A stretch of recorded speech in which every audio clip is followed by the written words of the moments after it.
The iPhone 15 Pro Max is the first new iPhone I have picked up in a long time that made me say wow.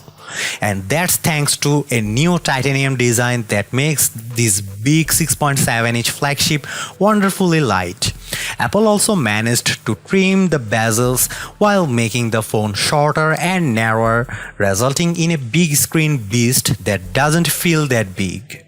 There's a lot of other welcome upgrades to the iPhone 15 Pro Max, including a handy action button that lets you perform all sorts of shortcuts. You also get the world's first 3nm processor in the A17 Pro, which delivers console-like graphics, and there's finally a bigger 5x telephoto zoom to get closer to your subjects and close the gap with Samsung's Galaxy S23 Ultra. Not everything about the iPhone 15 Pro Max is a wow-inducing. At $1,199, the device has a $100 higher starting price than the last model. And while it's nice to see a USB-C port and an end of Lightning, the charging is still relatively slow. So is the iPhone 15 Pro Max the best phone yet? I'll go over all the pros and cons in this in-depth iPhone 15 Pro Max review. The iPhone 15 Pro Max is available for pre-orders and has a release date of September 22.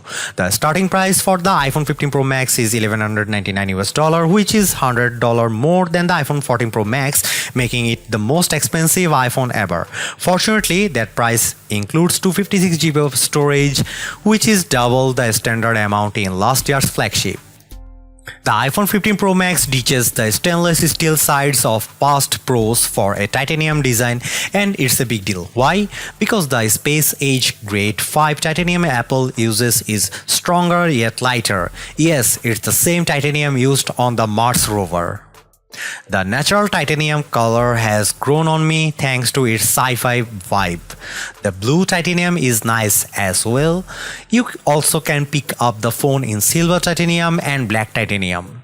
The iPhone 15 Pro Max weighs 7.8 ounces compared to 8.5 ounces for the iPhone 14 Pro Max. I really notice the difference when I have the phone in my hand and in my pocket.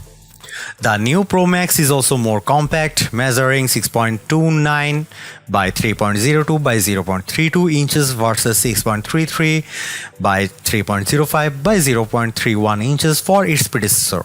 So while the new iPhone is a tad thicker, it's easier to use with one hand. It's the first big screen iPhone that doesn't feel like one. The iPhone 15 Pro Max feels better too because of its contoured design. The edges are rounded and less sharp than the last 14 Pro Max, so they dig into your hands less. The bottom edges houses the new USB-C port, which is way overdue, but it's still welcome because you can charge your iPhone, iPad and MacBook with the same cable. The action button, which replaces the ringer switch, is one of the best and also most frustrating things about the iPhone 15 Pro Max. But let me start with the good news. The button still silences calls with a long press if you have the silent mode setting assigned. But in the setting app, you can configure the action button to launch all sorts of things, including the camera, voice recorder, flashlight, translate and more. You can even pick specific actions from within an app, like launching right into a selfie with the camera app. If you want even more options, the action button works in sync with the shortcut app. So you can assign it launch any app you want with a long press or create shortcuts to do things like messages, a specific contact, which is nice to have when I want to let the family know I'm on my way home or running late. My problem with the action button is that it supports only one function at a time. So if you want it to launch the camera, you can't use it also mute calls. My advice to Apple would be to let people perform app shortcuts with a double press and keep the long press for silent mode. The iPhone 15 Pro Max has USB-C charging, and it's about time. Apple has finally retired the Lightning port after over a decade, which Apple is clearly being forced to do against its will due to European regulations. But I do appreciate not having to carry around an extra cable just to charge my iPhone, since so many of my daily devices use USB-C. With this port, you can also charge your other Apple gadgets, including the newly updated AirPods Pro with USB-C charging case. If you want to transfer photos and videos quickly to your Mac or external drive, the iPhone 15 Pro Max supports USB 3 for 10 Gbps speed. That's not exactly state of the art. Several other phones have the newer 3.2 standard. There is actually not that much new with the iPhone 15 Pro Max's display, with the exception of thinner bezels around the 6.7-inch OLED panel. Apple says you still get 1600 nits of peak brightness and 2000 nits outdoors.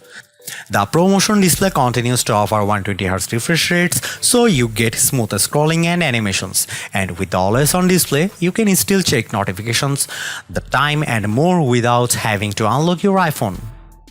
I also continue to appreciate the dynamic island. It's easy to get real-time updates at the top of the display, such as status of my Uber ride, my United Flight status, or easy access to my Spotify playlist.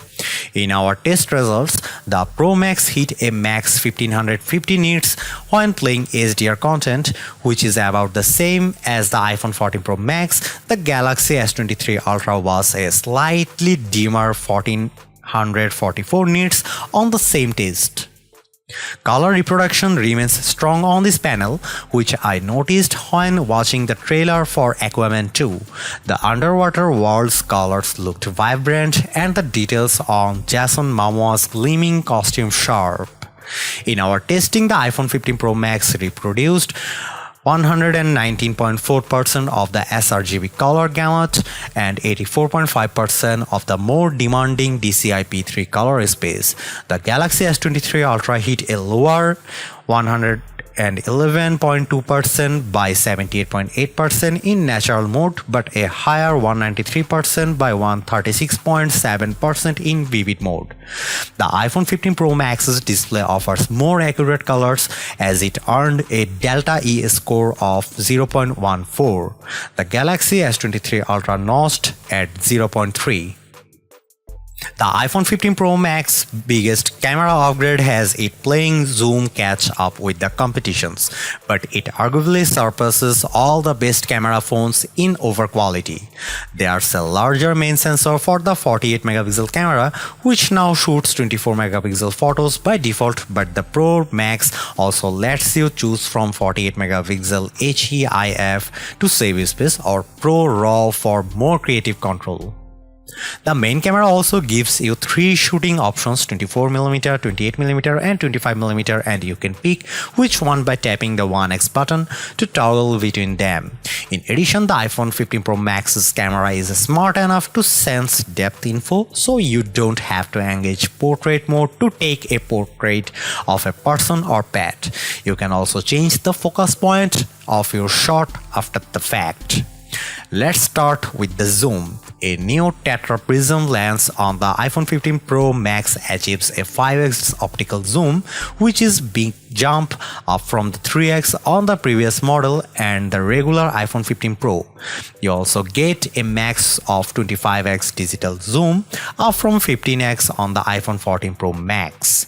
In our side-by-side testing, the Galaxy S23 Ultra, the iPhone 15 Pro Max delivered a sharper and warmer picture at 5x, but at 25x digital zoom, the iPhone's shot has more noise and less definition than Samsung's.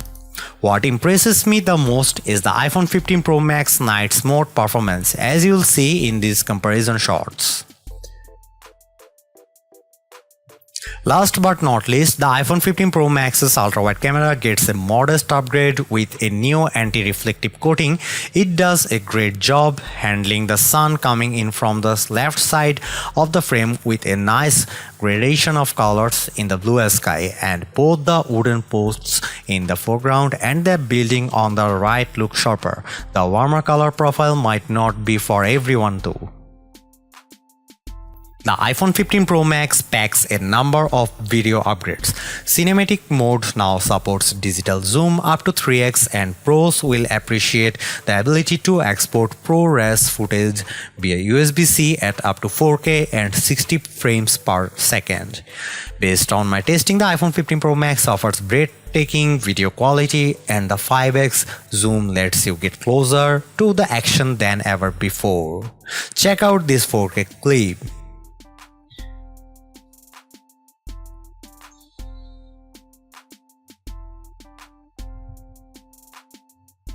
The iPhone 15 Pro Max has the potential to be the best gaming phone ever, and that's thanks to the new A17 Pro chip. Yes, Apple's latest silicon offers 10% faster CPU speed and twice as fast machine learning performance, but the all-new 6-core GPU is the biggest deal. You can literally play console quality games complete with ray tracing technology for the most realistic lighting effect on a phone. Check out the gameplay in Diablo Immortal, which is fluid with stunning graphics and lifelike reflections. The Resident Evil Village demo I tried was equally as scary and immersive as the title on my Xbox Series X, though the touch controls were tough to get used to. On Geekbench, which measures overall performance, the iPhone 15 Pro Max notched a single-core score of 2783 and a multi-core score of 6945.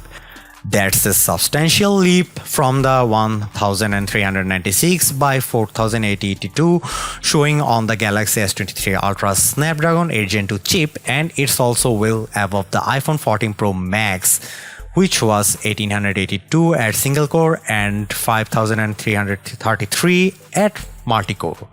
The iPhone 15 Pro Max's graphics scores were even more impressive as it hit 92.2 frames per second in 3D Mark Wildlife Unlimited with an overall score of 15,399.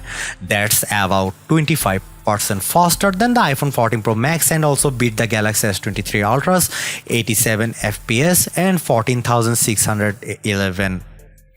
We also time how long it takes to transcode a 4K video to 1080p in the Adobe Premiere Rush app. The iPhone 15 Pro Max needed just 24.5 seconds to finish compared to 30 seconds for the iPhone 14 Pro Max and 39 seconds of the Samsung. The iPhone 15 Pro Max somehow eclipsed the epic battery life from the iPhone 14 Pro Max. In our battery testing, which involves continuous web surfing over 5G, the new Pro lasted a whopping 14 hours and 2 minutes. The previous model endured for 13 hours and 39 minutes. This runtime is also about an hour longer than the Galaxy S23 Ultra, so the iPhone 15 Pro Max easily makes our best phone battery life list and is near the very top. Unfortunately, the iPhone 15 Pro Max still offers the same 20-watt charging speeds. Apple says you should get to 50% in 30 minutes, but we got only 41%. Other Android phones offer faster charging. For example, the Galaxy S23 Ultra got to 57% in the same amount of time with its 45-watt charger. The iPhone 15 Pro Max actually isn't just an iterative upgrade for a change. You get a stronger and lighter design from titanium that makes a big differences in everyday use, as well as a smart replacement for the ringer switch in the action button. Based on my camera testing, the iPhone 15 Pro Max arguably offers the best photo quality around, especially in low light, and the bigger 5x zoom is a great upgrade I have been waiting for, even if the digital zoom could be a bit sharper. Add in the powerful A17 Pro chip for next-gen gaming, USB-C port and super long battery life, and you have the best iPhone money can buy. Yes, the iPhone 15 Pro is good, but I'd rather have the longer endurance, bigger screen and smaller zoom.